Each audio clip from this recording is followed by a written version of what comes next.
put us in speaker view. Good afternoon, everyone, and welcome to today's program.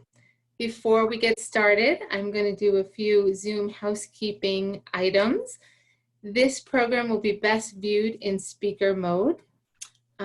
We have muted everyone upon entry, and we are going to monitor the chat for any questions.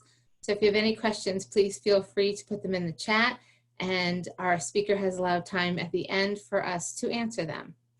So thank you. So before I turn our program over to our speaker, I'd like to welcome you all to Taking Control of Your Career in Uncertain Times.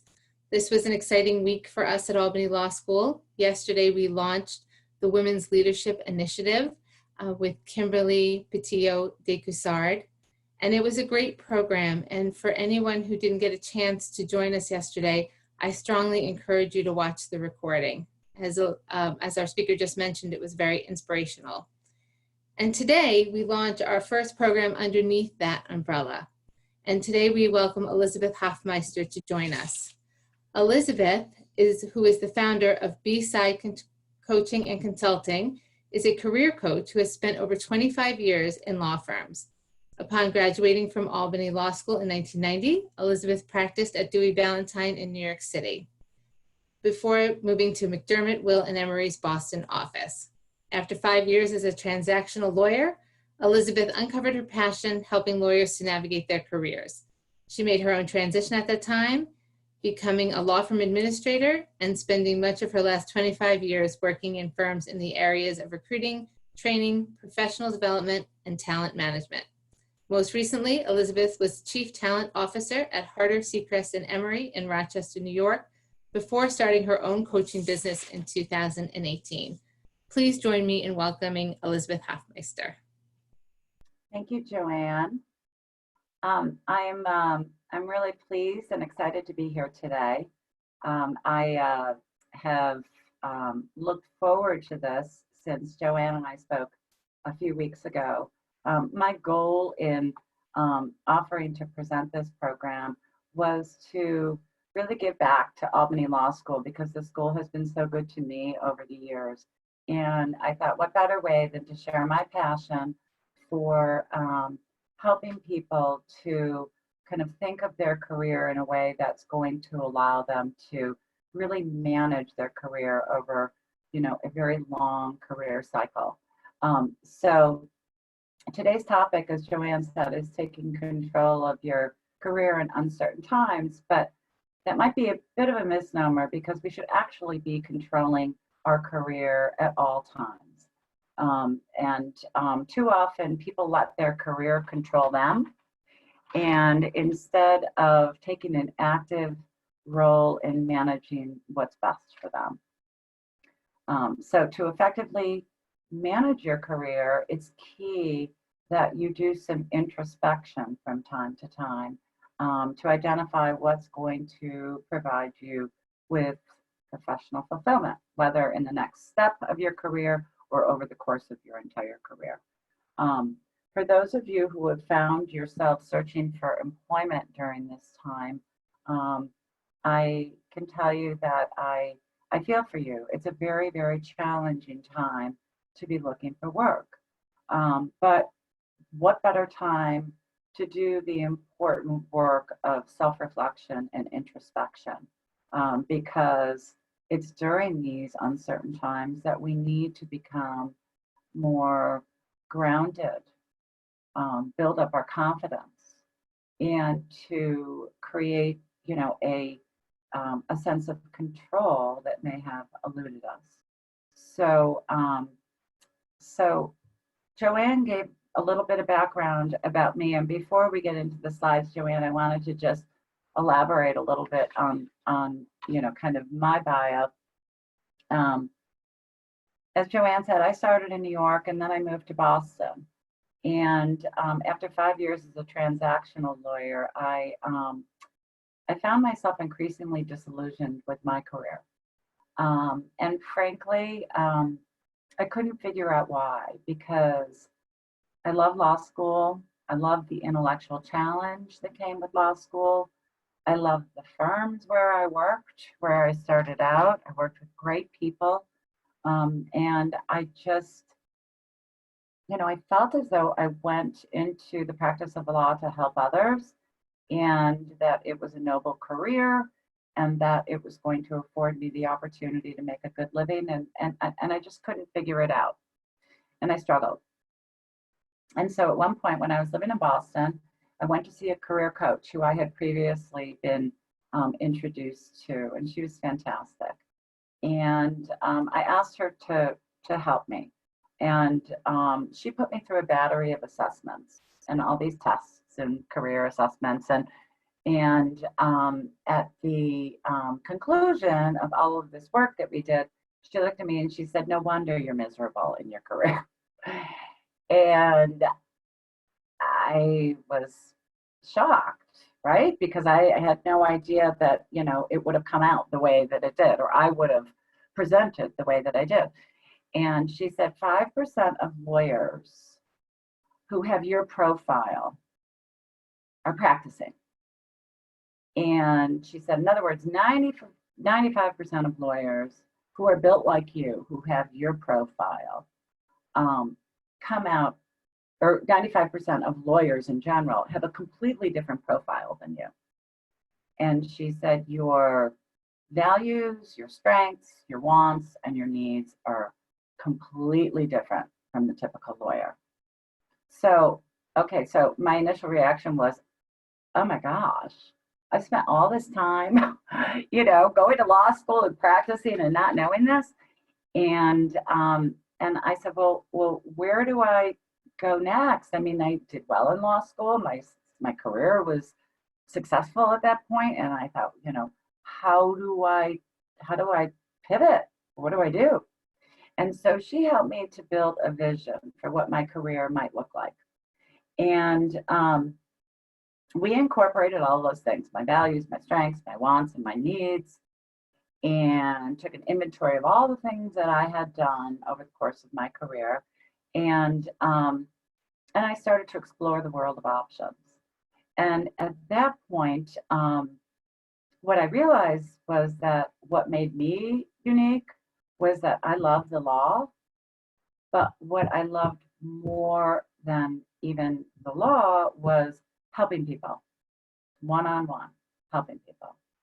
So an obvious choice for me as I went about this exploration phase is, how can I continue in the law firm world, but be doing it in a way that is going to allow me to work to my strengths and my unique self? And so that's how I ended up spending the last 25 years. I transitioned into law firm life first as a director of training and professional development at a firm. And then I incorporated career coaching into my role. And then I incorporated recruiting into my role. And by the end of my career, as the chief legal talent officer at Harter Seacrest, I have then incorporated information services into my role. Don't ask me how, but I got information services too. And so I used what I knew, and I incorporated my skills, and I incorporated what my values were and what my needs were into making a career that has been extraordinarily fulfilling for me over the last 25 years. So now I'm not here to tell you that you should all leave the practice of law. That is not what I'm telling you.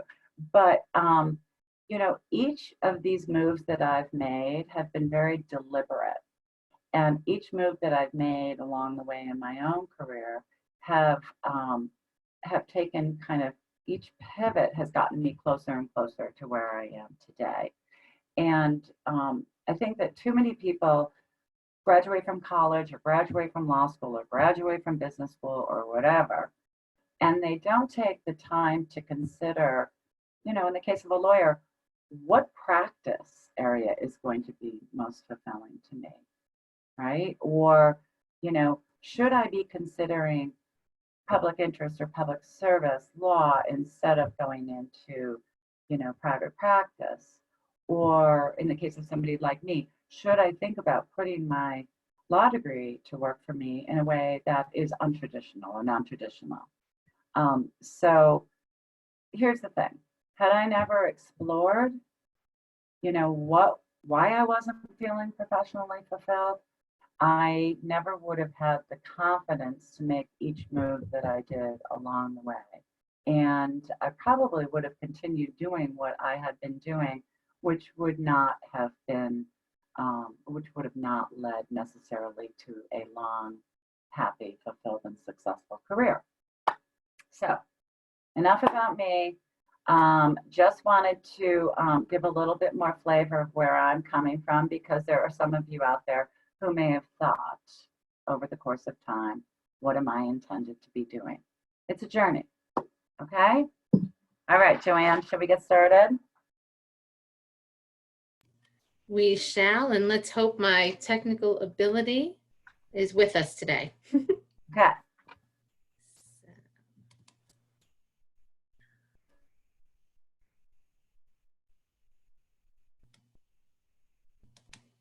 Can everybody see that? I've started sharing the screen. Great. I can see it. Great. So there. Okay. Okay, so I saw this quote, a friend of mine sent it to me. Let's read it out loud. In the rush to return to normal, use this time to consider which parts of normal are worth rushing back to. And when I saw this, I spent a lot of time ruminating about it. Obviously, it's about, kind of post-pandemic. How are we going to think about what's, our new normal, and what parts of our old normal are worth rushing back to? But I thought a lot about it, because I thought, wow, it's such a simple quote, but there's a lot of complexity there, okay? Because, when I thought about it, I look at that quote and I thought, what is my normal, personally and professionally? And what can I expect in the new normal? And maybe the new normal will be better than normal, or, maybe not, but how do I figure out which parts of normal I want to hold on to versus which parts of normal I might want to, discard along the way? And it seemed like an appropriate quote for today's presentation, because more often than not, when people come to see me or when people hire me, there are people who reach out to me because they're stuck in their normal, right? They're looking for the new normal, but they can't figure out, what can I do? What do I do? What am I good at? What do I want? Where do I start? How do I think about transition? And they're reaching out to me because they're trying to get some clarity as to how to move forward. Kind of similar to Dave Hollis's quote. I don't know. I don't know what's coming in my new normal, but I do know what's in my normal now. Okay. So what I tell each of them is that transition to a new normal, whether it's because of the fact that you found yourself having to make transition, or you're thinking about making transition, or you're thinking about your long-term career and where it's going to end up in kind of career nirvana. It's a stressful process, and it's made a lot less stressful if you can get some semblance of control over the process. And if you're methodical about the process, then it can be really grounding, as I said before, and very productive. So that's what we're going to do today. I'm going to offer you a methodology for taking control of your career. It's very practical, and it's not rocket science, but it's something that if we don't hold ourselves accountable to doing, it won't happen. Okay? So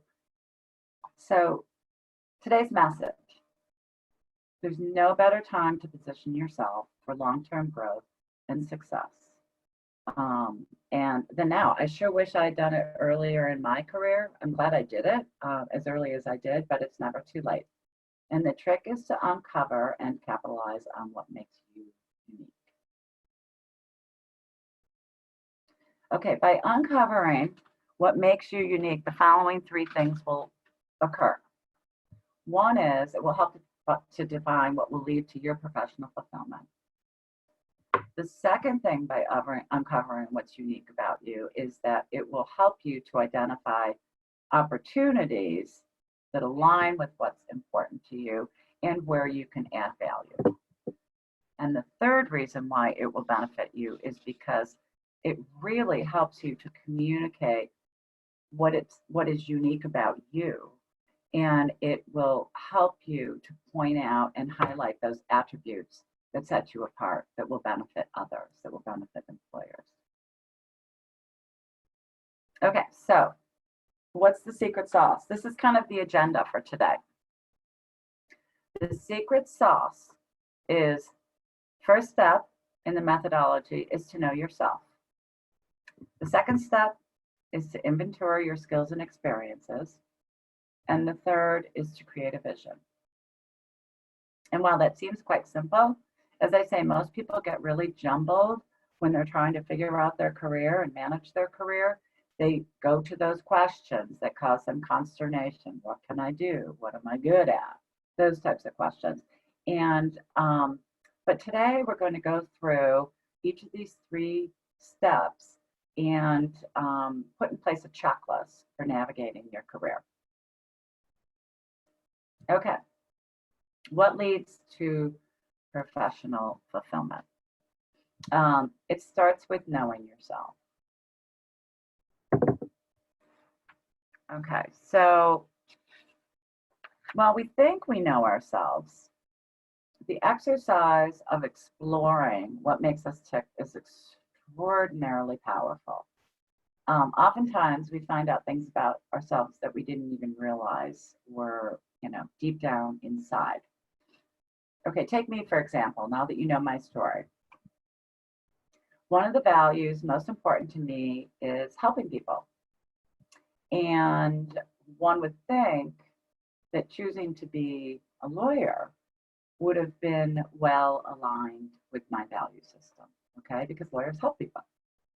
But it turns out that helping businesses close transactions wasn't what was feeding my value system, okay? What my value system was, and what really got my juices flowing, is when I worked one-on-one with individuals to help them. Okay, so that's how I dug a little bit deeper in the process to figure out, why is it that my job helping others as a lawyer isn't giving me the satisfaction that I needed? So here are the 3 things that you need to know and understand about yourself. You need to have a very good grasp on what your values are. You need to understand your strengths. And you have to take an inventory of your wants and needs. So that's the first step in today's methodology, knowing yourself. Let's talk about values first. Okay, so values are what is important to you, right? So, Joanne, could you switch to the next slide, please? Thank you. Okay, so values are defined as principles or standards of behavior, one's judgment of what's important in life. Values are our bedrock. They are the cornerstone of our being. And the thing about values is we have just one set of them. And our set of values applies to us both personally and professionally. The same set of values applies. Here are a number of different values that you might want to consider. Peter Drucker, who's a well-known business consultant, he offered the following powerful observation, and I'm going to read his quote. He said, "Sometimes there's a conflict between a person's values and his or her strengths. What one does well, even very well and successfully, may not fit with one's value system. In that case, the work may not appear to be worth devoting one's life to, or even a substantial portion thereof." Very powerful. And when I read this quote, I immediately thought of one of my law school classmates. And she was incredibly smart. And she was 100% into making our environment better. Her undergraduate degree was in environmental science, and she was going to Albany Law to become an environmental lawyer. Um, her mission was to make our planet clean again. So she was really interested in becoming a public service or a public interest lawyer, but she had student debt and she had bills to pay, and she made the decision that she needed to go into private practice and pay down her student debt before she could move into public interest law. And so her goal, I think, as I recall, was to do it for 3 or 4 years, and then she would figure out a way into segueing into public interest. So in any event, she accepted a position at a white shoe law firm, and during the summer, and the first assignment that she received was to work for a big corporate client that was being sued by a number of public interest groups for a large oil spill. And she just couldn't do it. She continued with the work and she finished out the summer, but at the end of her summer experience, she decided to change gears and go to Plan B. Her values were so strong that they couldn't be compromised. And it's just an example of when your values will help steer your career. Next slide, Joanne, please. Okay, so here are 2 other high-profile individuals who are perfect examples of Drucker's observations, Bill Gates and Ruth Bader Ginsburg, both incredibly successful in their career pursuits. But at one point, both of them took a pivot in their career to address what was important to them. Bill Gates, Bill Gates, at the height of Microsoft's success, decided to walk away to form the Bill and Melinda Gates Foundation. And that organization has provided him the opportunity to support charities that align with his values, and he's had the ability to use his wealth for the greater good. He didn't have to walk away from Microsoft. It was important to him. It fueled him. Ruth Bader Ginsburg, a different story. She was a well-respected professor at Columbia Law, as some of you undoubtedly know. She was one of the first women professors to teach civil procedure. Believe she was a very successful professor at Columbia, but she was passionate about gender equality, and she decided to pursue advocating for gender equality by volunteering with the ACLU. And as a result, she ended up spending a considerable amount of her career focusing on women's rights before eventually getting her position on the Supreme Court. So sometimes you're right where you should be, and you're living by your values, and your career is in a good place. But at other times, to realize your full potential, it's critical to look at your values, identify how they come into play, and determine whether it's something that you need to follow. Okay, so how do we go about defining our values? Okay, the first is what I call the smell test. You know that feeling you get when something just doesn't sit right with you? It's usually when you're doing something that doesn't feel right, or you've been asked to do something that doesn't feel right to you. There's a good chance that your values are in conflict with whatever you're doing or what you've been asked to do. Now, there's a difference between values and ethics, okay? So, it might be an ethical dilemma as well, but ethics tend to be a question between what's right and wrong. And the rules are pretty universal. If that's not the case, then it's probably the fact that you have a value conflict in place, and those concern what is most important to us. Now, the smell test is very effective in identifying situations where your values are being tested. But oftentimes, particularly in a case like this where you're considering your career, you want to be focused on proactively identifying your values. And I don't know if any of you have read Brene Brown or if you've seen any of her TED Talks, but she did some research on the connection between daring leaders and clarity of values. The book is called Dare to Lead. And the research showed that there was a connection between people who were, very daring leaders and who had clarity of values. She's got a list of values in the appendix of that book. If you Googled it, you'll come up with the list online. But it's a really helpful list of values to help you to think through and identify what's really important to me. And what I tell my clients is pick 12 of them, because there will undoubtedly, there's about 100 on this list. Pick 12 of them, and those should be a good jumping off point for helping me to determine what should be guiding me in my career. Okay? Okay, so I focused on values first because values are arguably the ultimate test to gauge whether your vision for transition is going to be successful.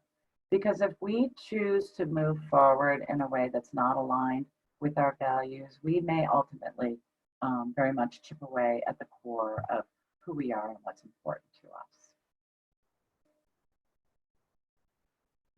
us. Okay, strengths. What's in your toolkit? I feel like that ad. What's in your wallet? Anyway, so this is the second piece of knowing yourself, okay? Remember, I just talked about values. Second is strengths. What's in your toolkit? After you've decided and deciphered what values are most important to you, then it's time and critical to take stock of what's working for you. What's been going well for you? What does success feel like for you? And when you were feeling like you were in the zone, what were the strengths and the attributes that you brought to bear in those moments? Those are your strengths. Okay, how do we define strengths? Strengths are they're defined by Tom Rath as innate natural talents that can be enhanced with skills and knowledge. Okay, I'm going to give you an example of that, but Tom Rath he's the author of StrengthsFinder 2.0. I don't know if any of you have ever utilized the StrengthsFinder tool online. It's offered through, I think, the Gallup website. But Tom Rath is the one who wrote StrengthsFinder 2.0. And it's a very, very effective tool at helping to define what your individual strengths are. And he defines them as innate natural talents that can be enhanced with skills and knowledge. And by way of example, your natural talent might be that you enjoy connecting with others. You enjoy connecting with people. And then you decide that you are going to start networking because your natural talent is that you connect with people. And so you start networking, and before you know it, you have developed the strength of being a rainmaker. So that's what he means by an innate natural talent that you can move into being one of your strengths. Okay, so each of us has natural talents that we've turned into strengths. And these strengths are what make us valuable contributors, okay? This is what makes us helpful to our employer or to the organizations we're volunteering at or wherever.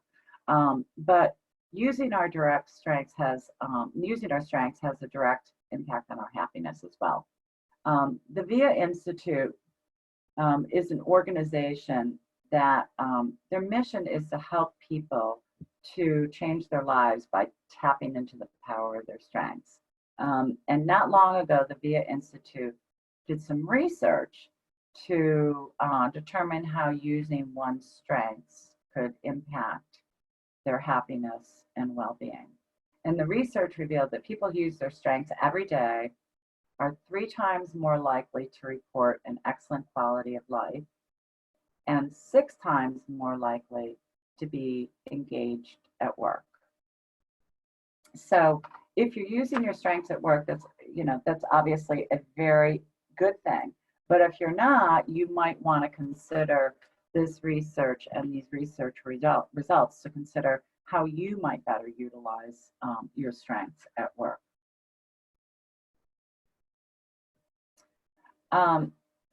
So Tom Rath, the author of StrengthsFinder 2.0, he also wrote a book, Well-Being. And he says, he's quoted as saying, each person has greater potential for success in specific areas, and the key to human development is building on who you already are. That was my emphasis. You cannot be anything you want to be, but you can be a lot more of who you already are. Now, as a career coach, this is my mantra. People have much better potential for success if they capitalize on their strengths. Makes sense, right? I mean, after all, what are the chances of success if we're doing something that we're not very good at? So as the VIA study shows, it's not only going to lead to your successful pursuit of your work, but it will also potentially lead to your happiness, your well-being, and your engagement at work. One of my clients, he's an in-house lawyer, and I started working with him about a year ago. His name is Joe, and he was struggling because he felt as though he wasn't bringing his best self to work in his in-house role, and he wasn't capitalizing on his strengths. He was not at all inspired by the kind of reactive or reactionary nature of the role of being a corporate in-house lawyer. And in fact, he had great regret because he felt as though when he was in private practice, he had a much better opportunity to have impact with his clients because he was very involved in helping them to build their business strategy. So Joe came to the realization that he was squandering his strengths. You know, we did a lot of work on this front, and because it was causing him to become disengaged with his work, he thought about, a different pivot. And so he created his vision, and he has since moved into more of a business role at the same organization where he was serving as in-house counsel. But his role now was helping his company to create strategy as to how they were going to go forward in their acquisitions. He was still using his legal background and expertise, but in a way that was allowing him to be more, as he felt, more impactful, where he was able to put strategy into place. And that was one of his real strengths. So what I like about his example is that it just goes to show you that sometimes you can make a pivot in your career in such a way that is not going to require wholesale change, but rather is just, he stayed at the same company. He just moved into a different role, and he has found himself in a position where he's really flourishing again. So an example of your success, of your strengths and how to put them into place. Okay, so of course, each of us thinks we know what our strengths are, but that's not always the case. Sometimes we have blind spots that stand in the way of us being able to identify what our strengths are and what the strengths of others may be. So I have this self-evaluation that you may want to take. Okay, so it's a couple steps, but the first is to do a self-evaluation and ask yourself, to create an inventory of your personal strengths, ask yourself these 3 questions. What's the compliment or acknowledgement I hear most often? What makes me unique? And when was I most successful? and what personal attributes contributed to that success. So you have to do some deep thinking. You have to go back several years to the point where you were growing up, to the point where you were in college, to the point where you were in law school, to the point where you were in your last job. Whatever it is, you have to take a pretty broad look at what your strengths are and create that inventory. Okay, the next step is you choose 5 people that you know well. Be friends, family, colleagues, trusted individuals. And you ask those trusted individuals to help you identify your strengths. Regardless of the type of transition you make, incorporating your strengths into the decision-making process is key. So ask those trusted individuals, what are my talents? What are 5 adjectives you would use to describe me? And what makes me stand out from others?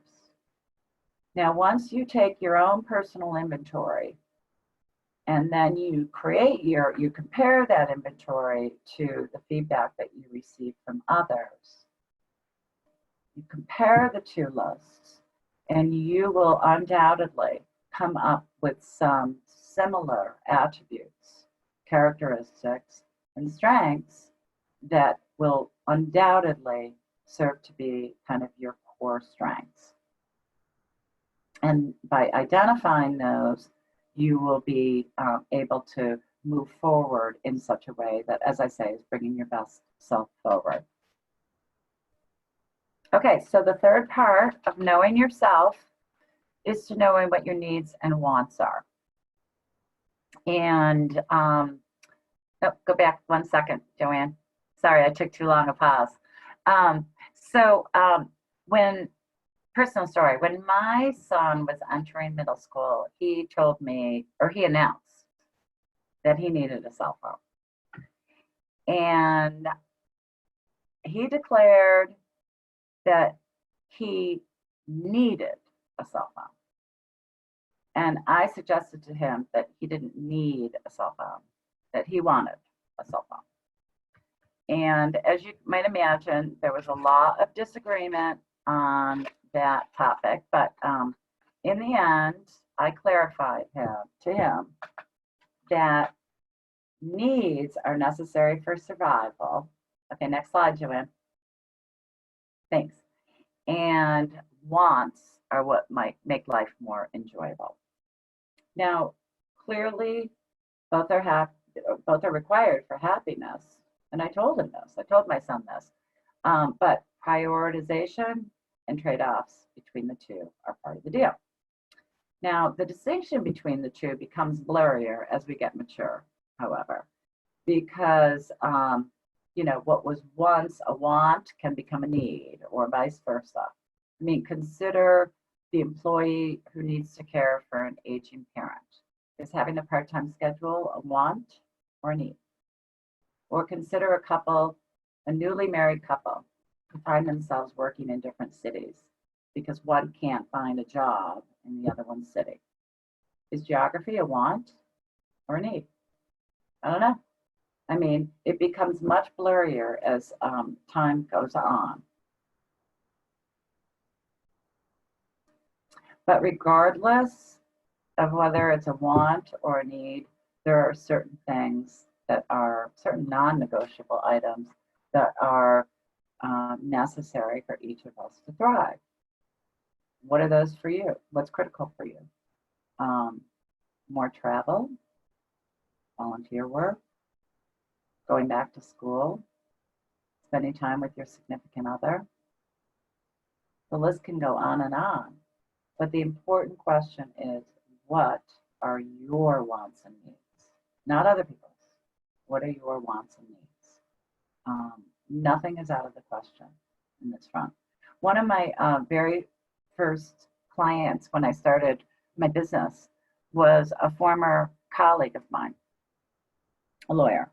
And she asked me if I would have lunch with her one day.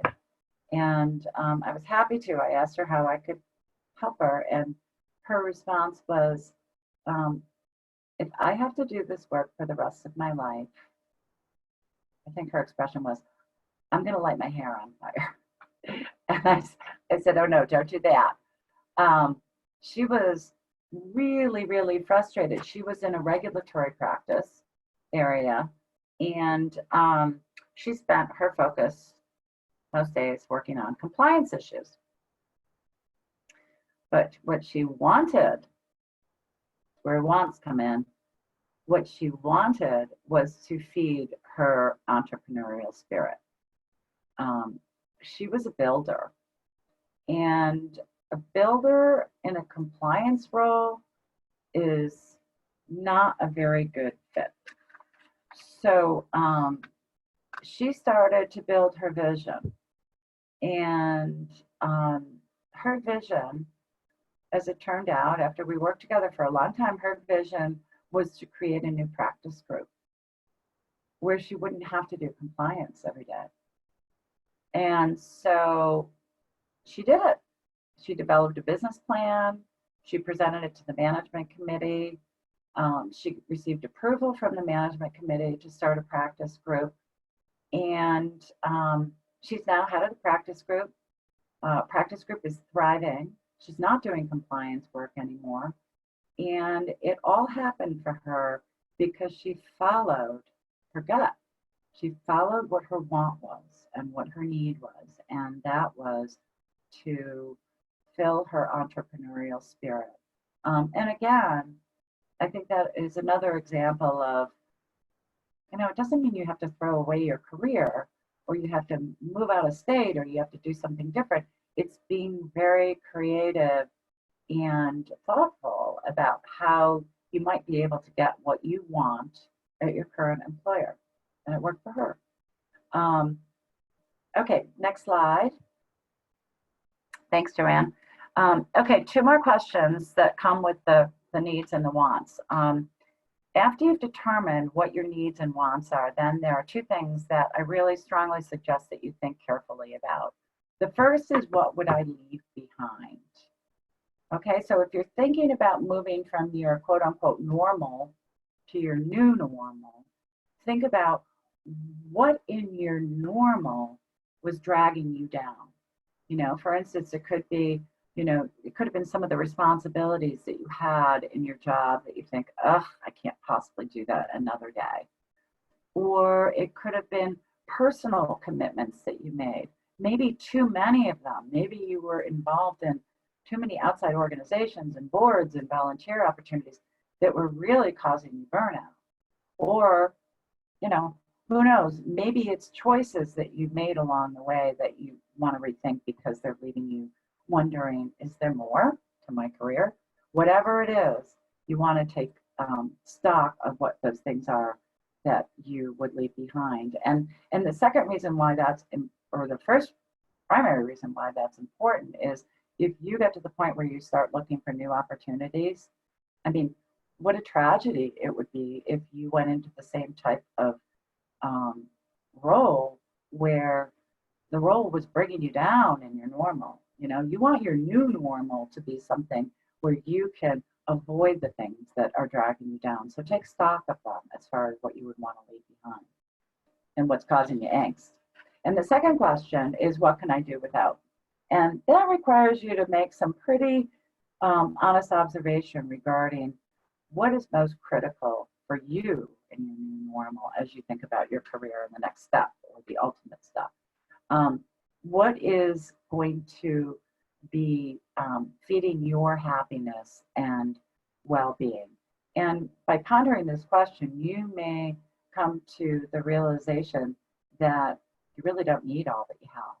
Or you may come to the realization that you really do need all that you have. And whatever it is, that's what's important for you.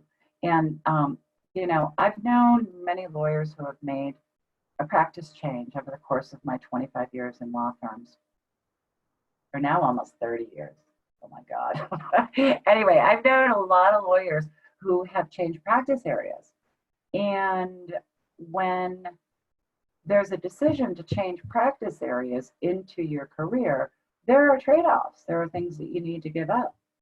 There's, sometimes it's seniority or salary or status.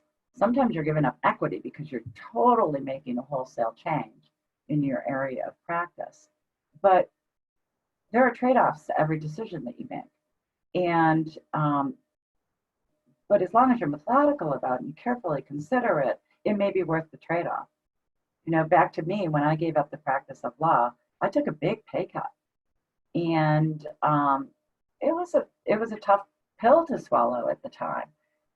But in my quest for long-term career satisfaction, I felt as though, you know, short-term pain would be long-term gain. And in the end, I was fortunate in that that was the end result. But there are trade-offs and there are things that you need to really consider. What can I do without? Okay, Mick Jagger, perfect. You can't always get what you want, but if you try sometimes, well, you might find you get what you need. And I couldn't think of a better quote for this topic because, you know, if you don't try, you're just kind of willing yourself to get stuck in your normal. So each of us, I think, you know, has an opportunity to try every once in a while if we are not feeling fulfilled by our career.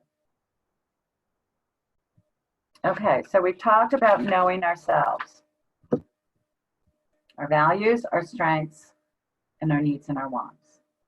Okay, step 2 in the agenda, or part 2 of our agenda, is to inventory your skills and experiences.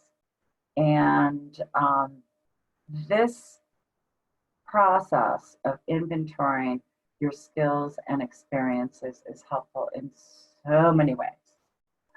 But one of the key things that will come out of this process is you'll be able to amp up your resume.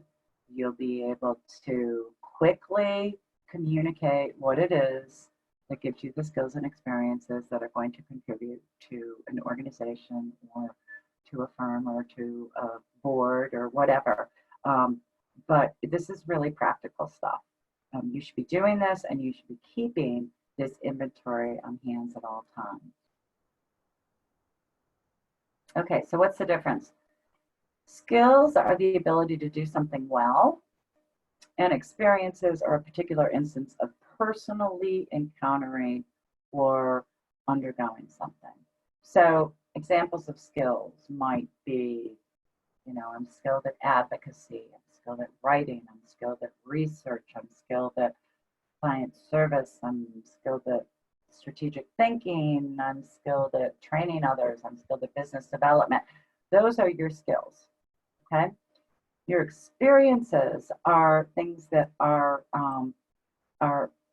very personal to you, and might be, I've got some examples here. Arguing before the First Circuit, that was an important experience I had, or leading a practice group, or taking a first chair role, or representing private equity firms, or acting as president of my sorority or fraternity, or counseling skilled nursing facilities. I mean, any of those things are experiences that you've had that are transferable. So you have to take stock of all of your skills that are transferable and your experiences that are transferable. So a couple things that come out of this. One is, once you do this inventory, you will be able to compare your skills and experiences with any sort of opportunities that come about in the future, right? With any sort of job that you might be interested in or any sort of career pivot that you might want to make. Those skills and experience will help guide you in determining whether they're applicable, right? They're also very helpful, as I said, in tailoring your resume to make sure that your resume is reflecting the skills and experience required in a particular job that you're applying for. So if you have an inventory of them, it's very easy to pick through them and say, oh, these are the 6 that I need to make sure that I highlight in applying for this particular position. And the last, as I said before, being able to communicate on the fly and make sure that you're always able to verbally communicate what your skills and experiences are so that rolls off the tip of your tongue. Okay, so in conducting my own personal inventory of skills, I'm giving you these as an example. In conducting my own personal inventory of skills, over the course of my career, these were the 12 that I thought were areas where I have proven abilities and that those proven abilities are easily transferable. Obviously, those 12 might not apply to every position I might be interviewing for, but if I were interviewing for a position working at Albany Law School in career services, for instance, I might pick that, I've got experience in career coaching and recruiting and interviewing. Those are the things where I feel as though I could really contribute to the organization. So I ask you to just consider yours and to consider whether there are particular skills and experiences that you want to highlight in your inventory. It's very important to do it. Okay, so now we're talking about experiences. Next is to take an inventory of your experiences. And as you can see from the slide, I'd like you to consider both your professional experiences and your personal experiences because they're really transferable. Experiences that I've had in my professional life, I've used in my personal life and vice versa. So here I've just given you some examples to think about, particular experiences that you want to consider as you think about the next step in your career. What are the experiences I've had and how are they transferable? And personal ones as well. A funny story here. I once interviewed a law student who was interested in a summer position at my former firm. And I asked her some sort of a question. I asked her to tell me about experiences that she's had that she felt would, make her stand out as a summer associate or might help her to stand out as an eventual lawyer at my firm. And she told me that she was a triplet. And I told her, I said, I've never met a triplet. And I said, tell me more about your experience as a triplet. And she said that the experience of being a triplet made her an excellent negotiator. She said, I have spent my whole life negotiating with my parents and with my two sisters because the three of us always wanted the same thing. And I thought, wow, what a great answer. Obviously, I still remember that answer. It's memorable, right? And it was so honest and genuine. And she had taken that experience, personal experience, and she had made what came out of it as transferable to her professional experience as well. Now, clearly, the triplet story is hard to come by. There are many triplets around, but what is important is that you inventory the experiences that are unique to you and that are easily transferable. I've listed some on this screen because these are some of the things that I've interviewed tons and tons of people, and these particular experiences lead to a transferable benefit to an employer. For instance, somebody who interviews with me who's an Eagle Scout, I know without them even telling me that it shows that they're really shown a great commitment to something, which is a great, quality. I know that people who have been longtime members of sports teams, they, for the most part, know the value of teamwork. And they know how to act as a team player, and that's very important to me as an employer as well. So here are some examples of some experiences that you might want to consider. Another funny story: I once interviewed a lateral associate who told me that if he weren't a lawyer, he would have been a meteorologist. And I, I had a hard time connecting the dots between that, right? A lawyer and a meteorologist. And he told me that he had built a weather station in his backyard. He was that into meteorology. So that was his passion. And so he told me that he was all about following the weather because he liked to plan ahead. And he said if he could forecast the weather, then he would be prepared for anything that would come about in the course of the day. And then he made the observation in a very cute way. He said, you know, who wouldn't want to hire a corporate lawyer who was prepared and always ready for the unexpected? And I thought, wow, he just connected those two really effectively. And it made me remember him, and it made me confident that he had a credible set of experiences that would be transferable within my law firm. So whatever your experiences are, professional or personal, I encourage you to note them so that you can draw on them when you need them. Okay, last piece of the presentation. All right, so first you know yourself, your values, your strengths, your wants and your needs. Then you inventory your skills and experiences so that they're all part of the unique you. And then it's time to create your vision. So the first part of it is 90% of the work. Your vision is kind of 10% of the work, and the last final step. And your vision will serve as your roadmap for whether it's your next step in your career or your ultimate destination, but it is kind of the precursor to putting an action plan into place. So this is an oyster. If you guys don't eat oysters, this is a good looking oyster. The world is your oyster in your vision. Anything is possible. So taking stock of whatever it is that makes you unique.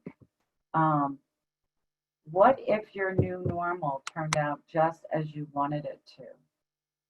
What would it look like? So asking yourself the following questions to getting your vision map started is a good way to go. This exercise will ultimately uncover a meaningful list of possibilities. Now, some of those possibilities you might throw out because they're not practical. But some of them you might realize, wow, I could get there. I could really get there in my career if I just made a few changes along the way. But ask yourself the following questions. These are the questions of possibilities, right? What if things turned out exactly as I wanted them to? What would that look like? Or if I could do it all over again, what would I do differently? What are the possibilities? What's the best case scenario? What's the second best case scenario? If I could do anything I wanted, what would I do? Nothing is off the table. The world is your oyster. Because at the end of the day, what you end up putting in your vision, there's something about it that resonates with you. And if there's something about it that resonates with you, as Mick Jagger says, if you don't try, you might not get there. So, Joanne, the next slide, please. Okay, this is the most important slide in the slide deck. This is the one that you cut off and you paste to your bulletin board because this is the recipe for creating your vision. You have to take care of yourself and what makes you unique in focusing on your career. So that means incorporating your values, your strengths, your needs and wants, your skills and experiences, and your possibilities. Because whatever you incorporate into your vision will define for you what it means to be personally and professionally satisfied. And it will position you for long-term success and growth, because it will be a guide for you as you consider opportunities along the way, right? You may think, this great opportunity landed in my lap, and how could I possibly turn it down? And if you use this vision and your guidepost to thoughtfully consider that opportunity, it may not be the best opportunity for you. Or the alternative, it could be. The other part of the recipe is to take a spoonful of each ingredient to effectively communicate what makes you the right candidate. So when you are in an active job seeking role, these various unique attributes to who you are what's going to cause you to come off as genuine, and it's going to cause you to highlight the things that are going to allow you to add value to the employer. To next slide, please, Joanne. So to sum up today's presentation, I want to leave you with this final thought.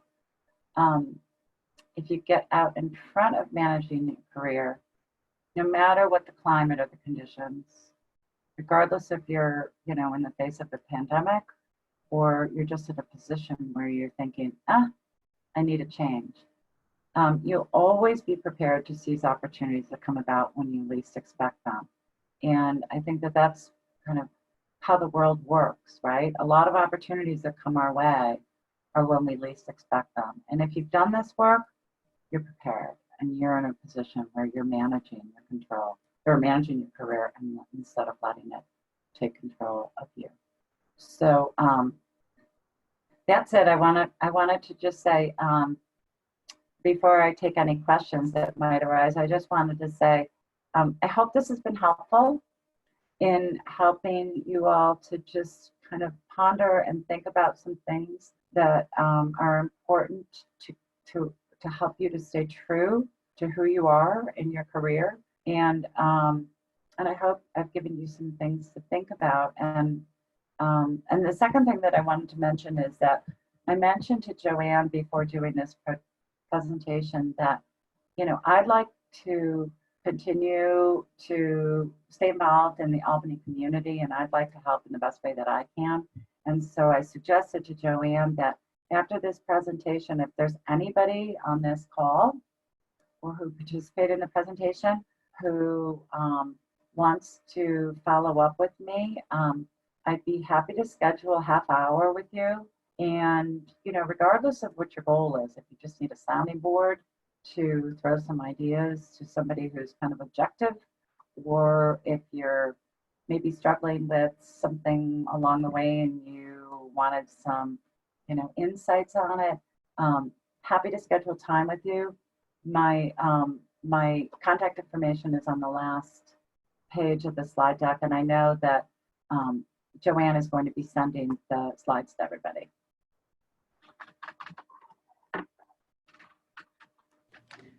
Thank you so much, Elizabeth. This was incredible, and I know that I've taken a lot from your presentation, and we'll start to use these ideas as well. We did have a comment from Dean Roulette, who had to jump off, but Okay. she wanted to thank you for the meaningful presentation. She plans to use some of these tools as well. And we will be providing the slides to everyone who attended.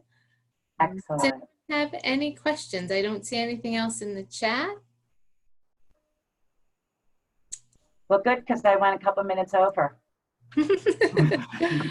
Oh, well, thank you again. This was fantastic, and we really appreciate the time today to do this with us. Thanks, Joanne. And if anybody has any questions after the fact, feel free to call. Will do. Okay. Everyone. Take care, everybody. Bye, Elizabeth. Have a great day.